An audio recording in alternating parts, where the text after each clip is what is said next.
नमस्कार दोस्तों, मेरा नाम है सौरभ और आप देख रहे हैं इलेक्ट्रिसिटी टेक्निकल गुरु चैनल। दोस्तों आज मैं आपको बताने वाला हूं मिक्सर मोटर को किस प्रकार से चलाया जाए। दोस्तों कई बार क्या होता है, हम मिक्सर मोटर को चलाते हैं तो वो कपलर है, वो फिरकी है, वो हमारी टूट जाती है बार बार में। तो दोस्तों आज मैं आपको बताने वाला हूँ किस प्रकार से आप अपने मिक्सर ग्राइंडर को किस प्रकार से आपको चलाना चाहिए, उसे किस प्रकार से अच्छे से रखना चाहिए। तो दोस्तों आपकी वो मिक्सर मोटर है वो आपके कई दिन चलेगी और वो कपलर है, वो फिरकी है, वो नहीं टूटेगी। तो चलिए दोस्तों शुरू करते हैं आज का ये वीडियो। सब्सक्राइब करें इलेक्ट्रिसिटी टेक्निकल गुरु चैनल को, प्रेस करें बेल के आइकन को, जिससे हमारी आने वाली वीडियो की नोटिफिकेशन सबसे पहले आपको मिल सके।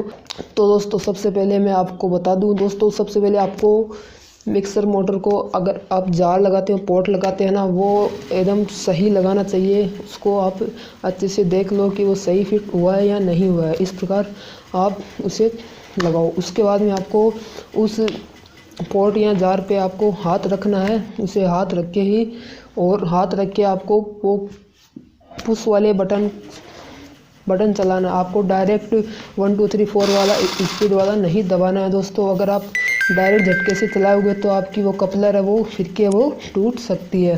और दोस्तों आपको इस बात पे हाथ रखना है और आपको पुश वाला बटन दबाना है, यानी कि आपको बंद चालू करना है जब तक वो उसमें जो हमने कुछ भी सामान डाला है वो पिस नहीं जाता थोड़ा बहुत। उसके बाद में आपको पहले फर्स्ट लगाना है, उसके बाद सेकंड, उसके बाद में थर्ड लगाना है। ठीक है दोस्तों, तो इस प्रकार से आपको ये चलाना है और आपको जार पे हाथ रखना है। और दोस्तों मिक्सी को ज़्यादा देर तक नहीं चलाना है। दोस्तों मिक्सी को हमें 1 मिनट से ज़्यादा बिल्कुल भी नहीं चलाना है। अगर हमारी एक मिनट से ज़्यादा मिक्सी चलेगी तो वो हमारी गर्म हो जाएगी और वे ओवरलोड का स्विच है वो हमारा ख़राब हो सकता है। तो आपको वो सेफ्टी स्विच आता है, अगर आप ज़्यादा चला लोगे तो ओवरलोड का बटन है वो ओपन हो जाएगा। उसके बाद में आपको नीचे से उसे ओवरलोड बटन को पुश करना है, लाल सा आता है, उसे पुश करना और आपकी मिक्सी वो दोबारा चलने लग जाएगी। लेकिन दोस्तों आपको ज़्यादा नहीं चलाना है मिक्सी मोटर को, नहीं तो आपके बार में वो पुश बटन है वो ओवरलोड वाला वो ख़राब हो जाएगा। और दोस्तों जार को काम में लेने के बाद में अच्छे से धो के उसे धूप में रख दे, इससे हमारी वो बुश के है वो जंग नहीं लगेगा और हमारे बुश वो जार है, वो पोर्ट है, वो जाम नहीं होगा। और दोस्तों उसे मिक्सर पे लगाने से पहले उसे आप हाथ में लेके जार को चेक कर ले वो फ्री तो है ना। अगर फ्री नहीं होगा तो हमारी वो कपलर है दोबारा तोड़ देगा।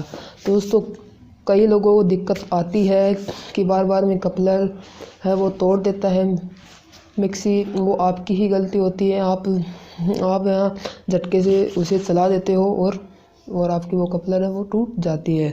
और दोस्तों ये आज का वीडियो, अगर दोस्तों वीडियो अच्छा लगे तो वीडियो को लाइक करें, ज़्यादा से ज़्यादा शेयर करें और दोस्तों वीडियो पे कमेंट्स ज़रूर करें, तभी मुझे पता चलेगा किस टॉपिक पे आपको वीडियो बनानी है, किस टॉपिक में आपको वीडियो बना के दूँ। और दोस्तों वीडियो को ज़्यादा से ज़्यादा लाइक किया करो। और दोस्तों अभी तक आपने मेरा चैनल सब्सक्राइब नहीं किया है तो जल्दी से सब्सक्राइब कर लो और लाल कलर का बटन है उसे दबा दो और साथ ही बेल आइकन नोटिफिकेशन ज़रूर दबा लो।